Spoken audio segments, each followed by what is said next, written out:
All right, buckle up, everybody, because today we are taking a deep dive into something truly captivating.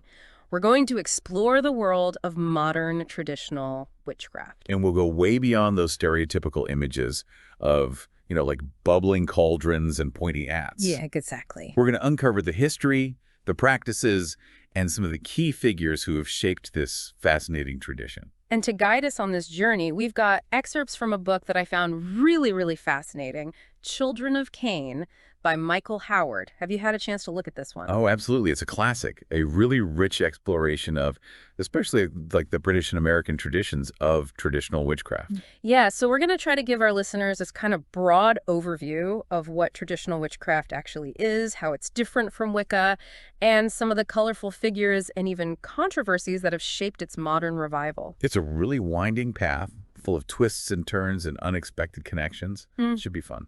Okay, so before we, get lost in the woods here, let's start with the basics. What are we even talking about when we say the word witchcraft? I mean, there's so much baggage attached to that word. Right. Centuries of, well, misunderstanding and fear, really.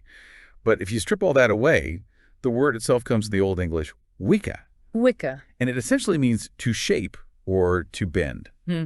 So at its core, witchcraft is about, wielding power, influencing the world around you. But as Howard's book points out, traditional witchcraft really takes a distinct approach compared to the more popular Wicca that we see a lot today. Yeah, that's a great point. So if Wicca is often about connecting with nature, harnessing positive energy, what would you say are some of the hallmarks of the traditional path? Traditional witchcraft is very often centered around things like initiatory lineages, closed societies, formalized rituals, and even hierarchical structures. Okay, so it's more structured, more. It's more about following a very specific path, one that's often been passed down through generations and often shrouded in secrecy. I see. So that makes me think of those old guilds where apprentices would learn a craft from a master over years of dedicated study. Exactly. There's that emphasis on, lineage and the proper transmission of knowledge of that specific tradition. You don't just, pick it up from a book. It's a lived experience, often passed down through families or, these specific initiatory groups. Got it. Okay, so let's step back in time for a moment. I've always kind of assumed witchcraft was this, medieval phenomenon. But the book mentions practices going all the way back to ancient Greece and Rome. It's surprising, isn't it? Mm. But there really are all these parallels with modern witchcraft. Things like secret gatherings, incantations, the use of wax images, even rituals to draw down the moon. These things were happening in ancient cultures too. Wow, so it wasn't just some quirky medieval invention. It seems like people have been trying to connect with, unseen forces and influence the world around them for, well, basically forever. Exactly. It's tapping into something much older, something that resonates across cultures. But of course, the arrival of Christianity definitely added a new layer, right? Right. Howard talks about how some traditional witches started integrating Christian elements into their practices, kind of created a dual faith system that, blended old and new. That's so interesting. It also makes me think about the whole, wicked witch stereotype. Do you think that was purely a Christian invention? Or were those kind of fears and prejudices already there? Well, even in ancient Rome and Greece, those who practiced magic outside of, the officially sanctioned religion were often viewed with suspicion.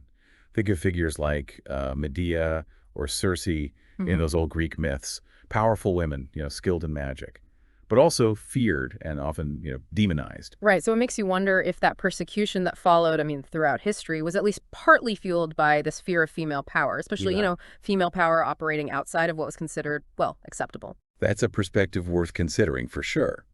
And after all, the word witch has been used to label and control women who dared to challenge authority or, express their power in ways that made people uncomfortable.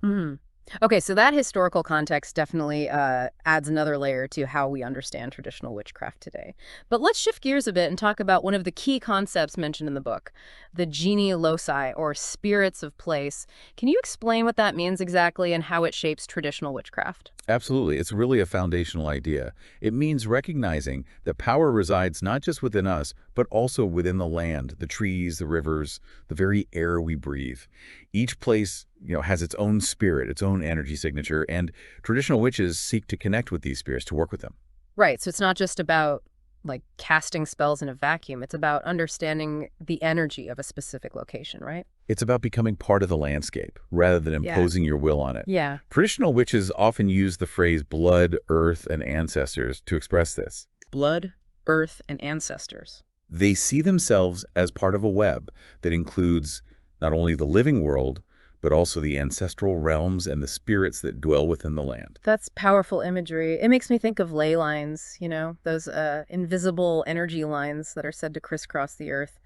Do they play a role in traditional witchcraft as well? Oh, absolutely. Ley lines are often seen as pathways for energy, for spirit, connecting sacred sites and power centers.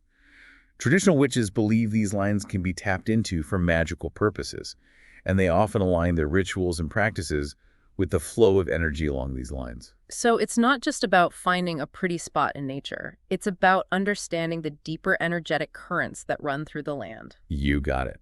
They're looking for places where these energies are particularly strong. Ancient burial grounds, crossroads, natural formations that have been revered for centuries. I see. So they're working with the existing energies of a place, not just, imposing their will upon it.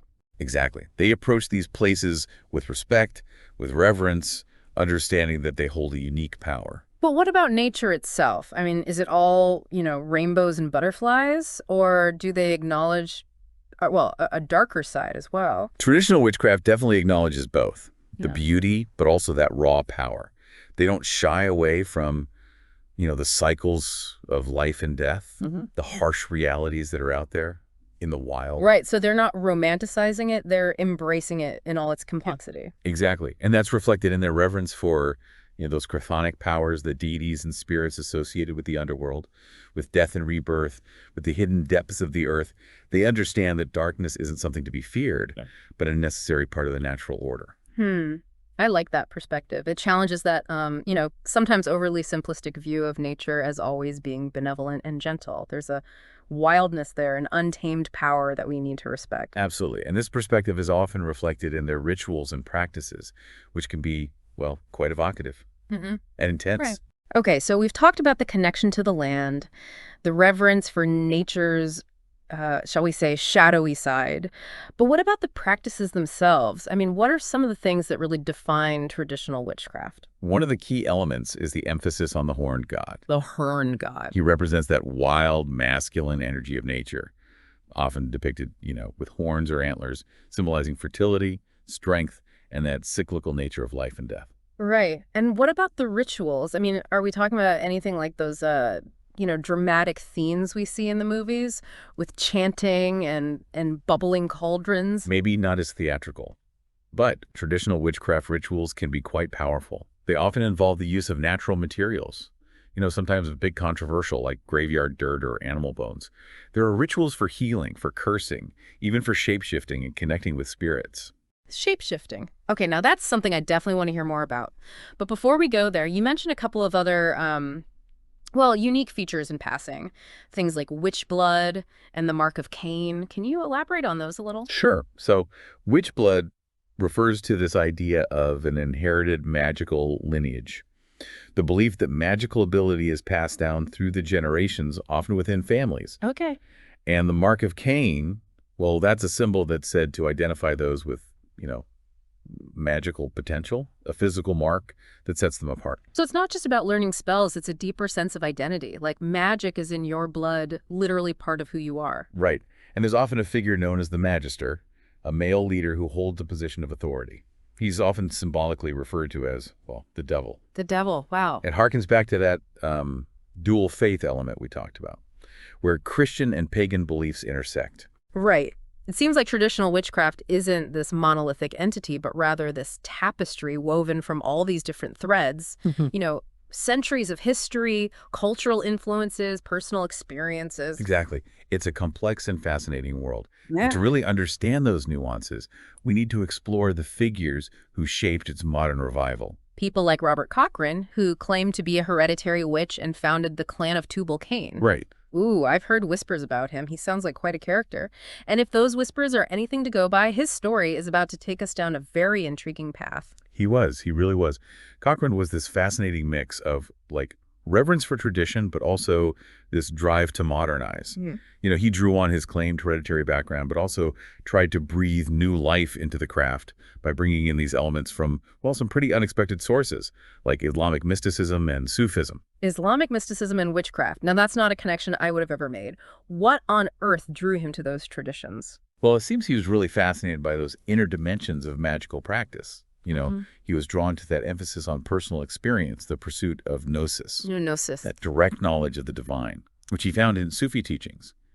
He even referenced figures like Idris Shah, who was a pretty prominent Sufi teacher and writer. Okay, so he wasn't content with the just, reciting old spells. He was looking for something deeper, a more, I guess, experiential connection with the mysteries of magic. Exactly. And this desire to kind of push those boundaries, blend different traditions, led to some friction, let's say, within the witchcraft community, particularly with the Gardnerians. Ah, the Gardnerians. Those are the folks who are kind of the big name in modern Wicca, right? What was the source of the tension there? Well, Cochrane saw what he called an overly romanticized view of witchcraft in Gardnerian Wicca. He felt they focused too much on, like light and love, and kind of ignored those darker, more challenging aspects that he saw as, inherent to the craft.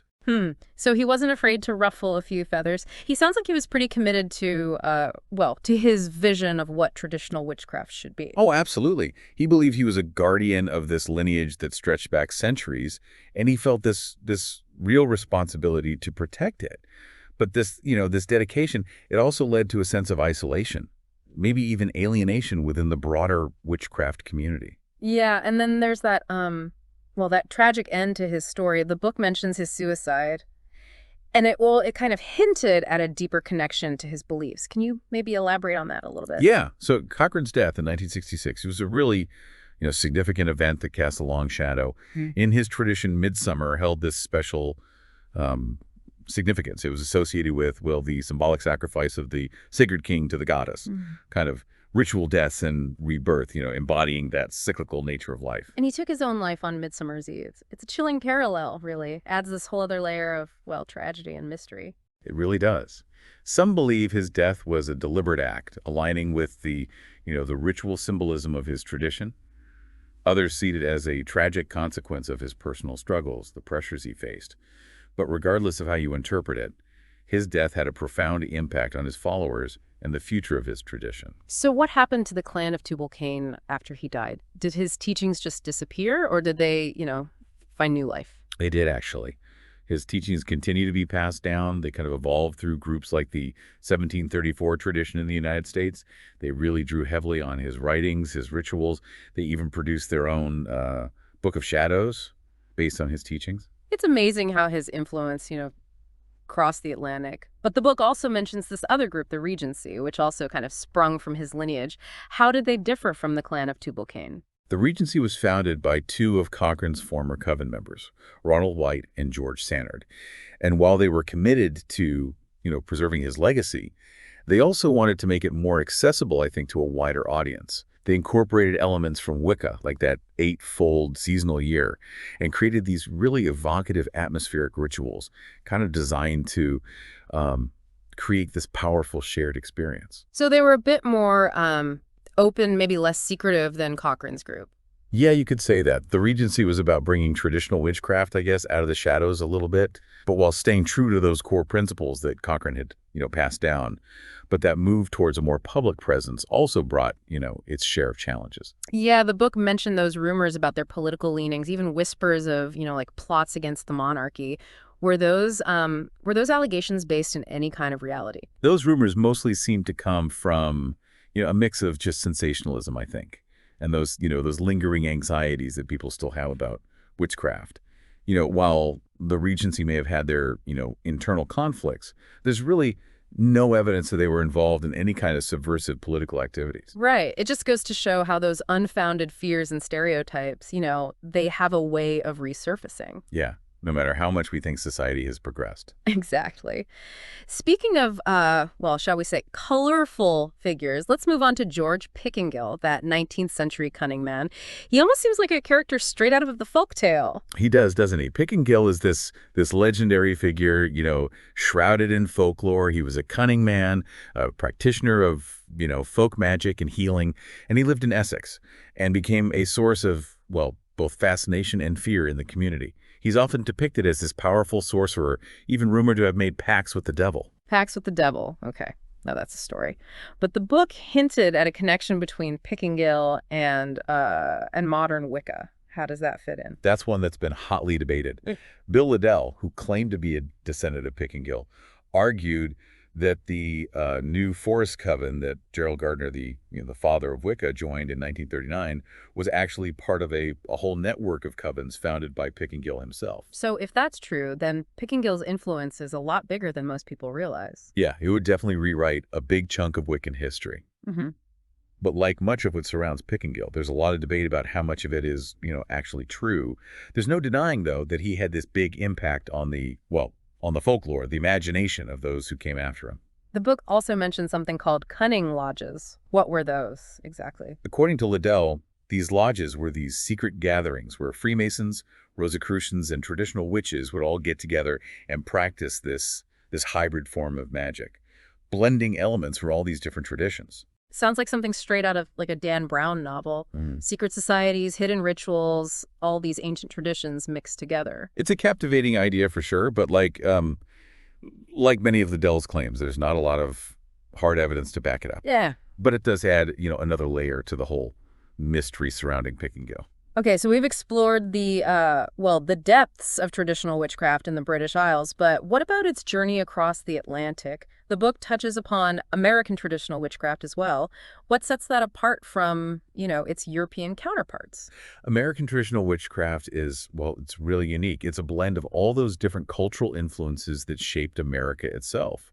Threads of European folk magic, Native American spirituality, even elements of African diasporic traditions. So it's like this melting pot of magical influences, kind of reflecting the history of America itself. Exactly.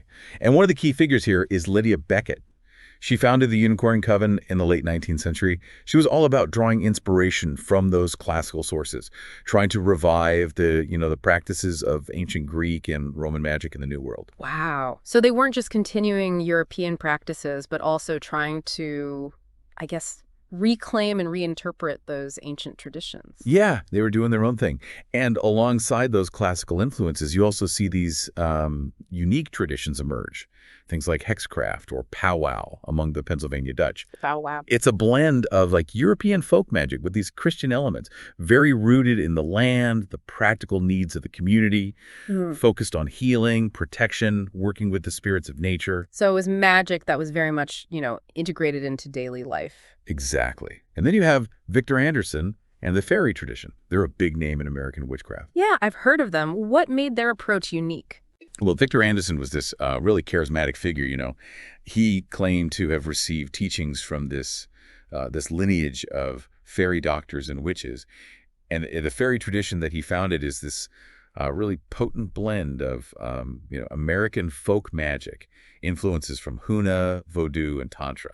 And there's a strong emphasis on ecstatic experience and personal transformation. So they're really tapping into the power of, altered states of consciousness. Exactly. Fairy's known for its poetic language that focuses on the senses and its exploration of, the shadow self. It's a path that really challenges people to confront their deepest fears and desires, to embrace, the full spectrum of their being. And speaking of embracing the full spectrum, we can't forget Rosalie Norton, that Australian witch who, she definitely defied convention. She did.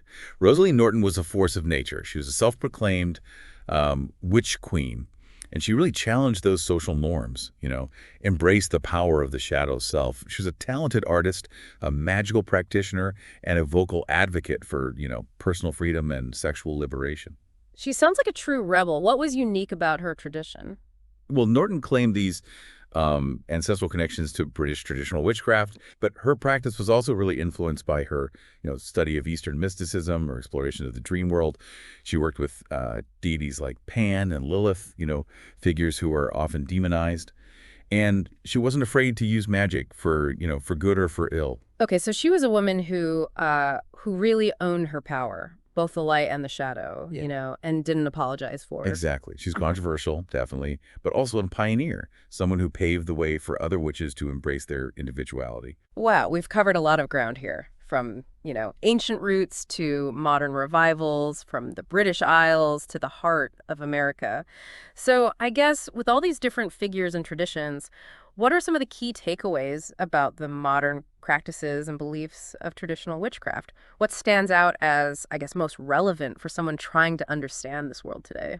I think one of the things that emerges from all these stories is that focus on personal experience, that direct connection to the spirit world, and the understanding that magic is this potent force that needs to be used, well, responsibly. There's that emphasis on lineage tradition, but also an acknowledgement that traditional witchcraft is, it's alive, it's evolving, it's constantly adapting. Right. It's not just about, those dusty old grimoires and rigid rituals. It's something vibrant. Yeah, and to fully grasp its depth, its relevance, we need to dive deeper into those modern practices and beliefs, see how those ancient threads are being woven into, well, the tapestry of contemporary life. All right, so we've traced this lineage of traditional witchcraft from, its ancient roots all the way to its modern revival. But what about its relevance, like, in today's world? I mean, what can these traditions, these children of Cain, as the book calls them, teach us about, navigating the complexities of 21st century life? It's really fascinating to see how traditional witchcraft has persisted and even flourished, throughout the 20th and 21st centuries. The book highlights figures like Cecil Williamson, who ran a witchcraft museum, A witchcraft museum. and Austin Osman Spare, an artist who kind of integrated witchcraft techniques into his magical system. And they show how these practices can thrive outside of those formal, coven structures and really adapt to the needs and interests of individuals. A witchcraft museum, now that's not something you hear about every day. What was that like? What kind of place was that? But Williamson's museum was this really captivating blend of artifacts, folklore, and magical practice. He collected all these objects, from all over the world, ritual tools, charms, amulets, creating this tangible link to the history and the diversity of witchcraft. And he even claimed to have worked with numerous cunning folk and witches, like documenting their knowledge and their traditions. It sounds like a place where history and magic really came alive. And what about Boston Osman Spare? How did he blend art and magic? Spare was a visionary artist, really, and he believed that art could be this powerful tool for, accessing the subconscious, connecting with the spirit world. He drew inspiration from traditional witchcraft, but he also developed his own unique system of magic, one that emphasized the power of sigils, those symbols, charged with intent, and the creative potential of the subconscious mind. So he was using art as a way to, I guess, channel magical energy and manifest his will. But alongside these individual practitioners, the book also mentioned these connections to secret societies. Can you tell us more about that? Yeah, there are these whispers about connections to groups like the Horseman's Word. The Horseman's Word. Yeah, this secret society of horse trainers and healers who are said to possess this ancient knowledge about working with animals and the forces of nature. And then there's the Miller's Word, a society of millers with their own magical traditions related to, harnessing the power of the elements and the cycles of nature. Okay, so these are like these hidden currents of tradition kind of flowing beneath the surface of everyday life. What would you say are some of the common threads that connect these secret societies to traditional witchcraft? Well, they share an emphasis on things like, oaths, initiations, and the transmission of, well, secret knowledge. Their rituals often involve working with the spirits of the land, the ancestors, the forces of nature, and there's a real focus on, practical magic, using their knowledge to heal, protect, and, ensure the well-being of their community. So it's magic that's very much integrated into the fabric of their lives, serving, I guess, both practical and spiritual purposes. Exactly. And while their practices might be, shrouded in secrecy, their existence just hints at this deeper web of interconnectedness. It reminds us that magic is often at work in the most unexpected places. Absolutely. Speaking of unexpected places, the book also talked about the importance of dreams in traditional witchcraft. What's the significance of dreams in this context? Well, in the sabbatic craft, which is a specific, form of traditional witchcraft that emphasizes mystical experience, dreams are seen as these potent gateways to hidden knowledge and power. They'll use various techniques to induce what they call true dreaming. True, dude. These vivid, meaningful dreams that offer, guidance, insight, maybe even prophecies. So it's not just passive dream interpretation, it's like actively engaging with the dream world, Yeah. using it as a tool for, well, for spiritual exploration and even magical practice. What kind of techniques do they use to cultivate this true dreaming? Well, they might practice dream incubation, setting intentions before sleep, creating a conducive environment for vivid dreams. They might work with certain plants and herbs, those known for their dream-enhancing properties. And they often keep these detailed dream journals. They'll analyze the symbolism and recurring themes that, emerge from their subconscious. It sounds like this fascinating blend of like psychology and magical practice, using both inner and outer tools to unlock the potential of the dream world. And speaking of unlocking potential, the book mentioned the wild hunt. What's its significance in traditional witchcraft? The wild hunt is this really powerful myth, found across different cultures. It's this spectral procession of riders and hounds, often led by a god or goddess, that sweeps across the land, Yeah. bringing change, upheaval, and often a glimpse into the realm of the dead. In traditional witchcraft, the wild hunt is seen as this manifestation of the raw power of nature. It's a reminder of the unseen forces at play in the world. So it's like a potent symbol of, those cycles of life and death, of that, well, that wildness that lies at the heart of existence. Exactly. It reminds us that there are forces beyond our control, Mhm. energies that we have to learn to respect and navigate. It's a call to embrace the unknown, to dance with the shadows and find our place in this grand tapestry of existence. Okay, we've talked about dreams, spectral hunts, but what about those iconic, tools we often associate with witchcraft? Do things like the stang, the besom, the athem, do those play a role in traditional practices? Oh, absolutely. Yeah. Traditional witches see tools as extensions of their will, focal points for energy and intention. And each tool has its own, specific purpose, its symbolism, and its use is often interwoven with ritual and incantation. So it's not just, waving a wand and making things happen. There's a deeper understanding of these objects and how to use them. Can you give us some examples of how these tools are used in actual practice? Sure. So the stang, which is that forked staff, representing the horned god, it's often used to mark the boundary of, a ritual space. It Yeah. creates that sacred container. And the besom, or broomstick, well, that's used for cleansing and purification, sweeping away, negative energy, creating a clear space for the ritual.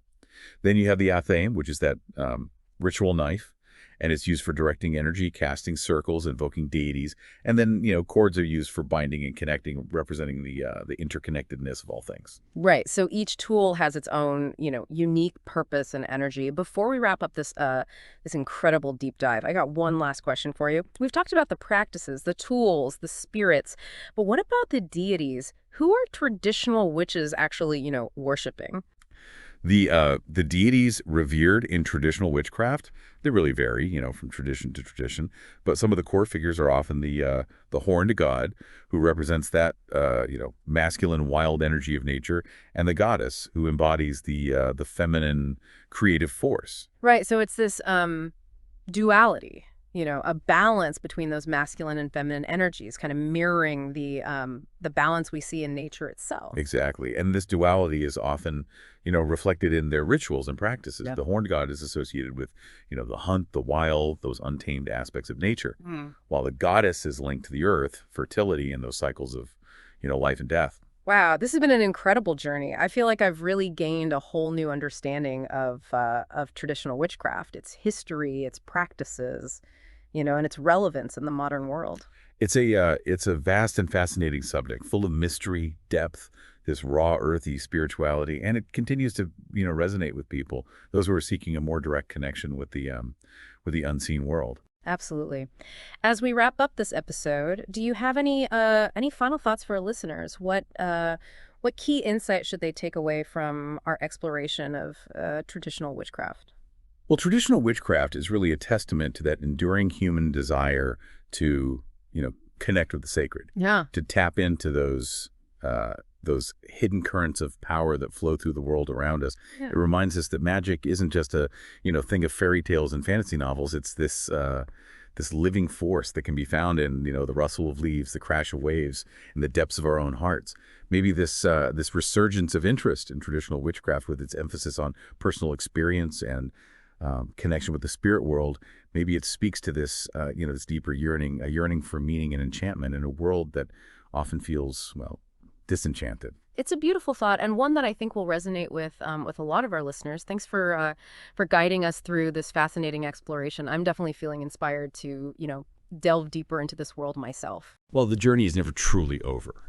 There are always new paths to explore, new mysteries to unravel, and new layers of enchantment to uncover. So keep seeking, keep questioning, and keep listening to that inner voice that whispers of the magic that lies within you and all around you.